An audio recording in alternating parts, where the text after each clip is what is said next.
आप सभी का इस चैनल पर स्वागत है। तो चलिए शुरू करते हैं पाठ्य पुस्तक के प्रश्नोत्तर। प्रश्न क्रमांक 1, न्यायपालिका का स्वतंत्र होना क्यों जरूरी है?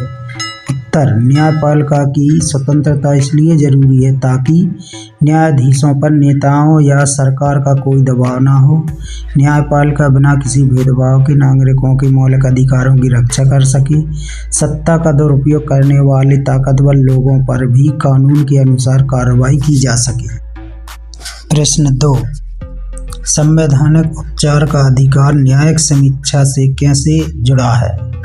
उत्तर, संवैधानिक उपचार का अधिकार नागरिकों को यह शक्ति देता है कि यदि उनके मौलिक अधिकारों का हनन हो तो वे अदालत जा सकते हैं। न्यायिक समीक्षा के तहत अदालत को यह अधिकार है कि वह सरकार के किसी भी ऐसे कानून को रद्द कर दे जो संविधान यानी मौलिक अधिकारों का उल्लंघन करता है।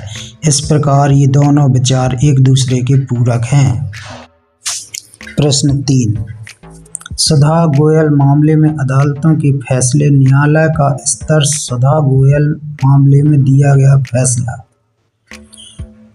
सर्वोच्च न्यायालय द्वारा दिया गया फैसला, लक्ष्मण और उसकी मां को उम्र कैद दी जबकि भाई सुभाष को सबूतों के अभाव में बरी कर दिया।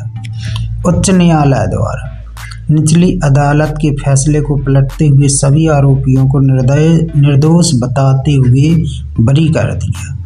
निचली अदालत लक्ष्मण, उसकी मां और भाई सुभाष को दोषी माना और तीनों को मौत की सजा सुनाई। प्रश्न 4, पहला सही, दूसरा गलत, तीसरा गलत।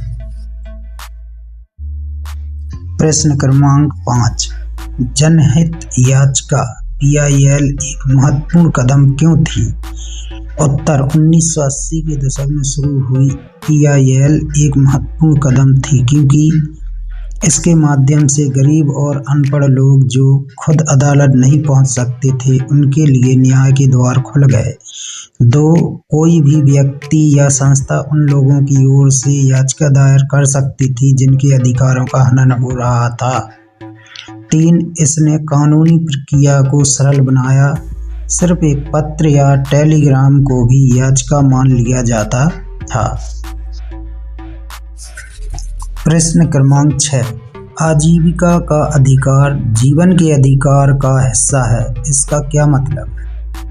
ओल्गा टेलिस बनाम मुंबई नगर निगम मामले में जजों का मतलब था कि कोई भी व्यक्ति बिना आजीविका कमाई के साधन के जीवित नहीं रह सकता। यदि किसी व्यक्ति को उसकी नौकरी या रहने की जगह पटरी या झुग्गी के बिना किसी विकल्प के हटा दिया जाता है तो उससे उसके जीने का साधन छीन लिया जाता है जो अंततः उसके जीवन को खतरे में डालता है।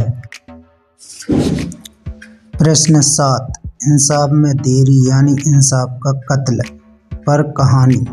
संक्षिप्त विचार। इस पर आप एक कहानी लिख सकते हैं जिसमें एक गरीब किसान की जमीन हड़प ली जाती है। वह 20 साल तक अदालत के चक्कर काटता है। जब अंत में फैसला उसके हक में आता है तब वह इतना बूढ़ा और बीमार हो चुका होता है कि उस जमीन का सुख नहीं भोग पाता। यही इंसाफ में देरी है। प्रश्न 8, शब्द संकलन से वाक्य। चूँकि आपके पास पुस्तक का अगला पन्ना होगा, मैंने इस अध्याय के सबसे महत्वपूर्ण शब्दों के वाक्य यहाँ बनाए हैं। बरी करना मतलब पर्याप्त सबूत न होने के कारण अदालत ने आरोपी को सभी आरोपों से बरी कर दिया यानी मुक्त कर दिया। अपील करना, निचली अदालत के फैसले से संतुष्ट न होने पर परिवार ने उच्च न्यायालय में अपील करने का निर्णय लिया। उल्लंघन, किसी भी नागरिक के मौलिक अधिकारों का उल्लंघन होने पर वह सीधे सर्वोच्च न्यायालय जा सकता है। बेदखली, उचित नोटिस दिए बिना किसी व्यक्ति को उसकी जगह से बेदखली कानूनन गलत है।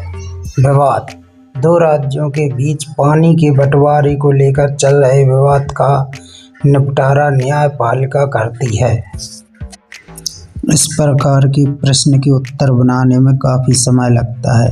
यदि वीडियो अच्छा लगे तो चैनल को सब्सक्राइब, लाइक और शेयर ज़रूर करें। धन्यवाद।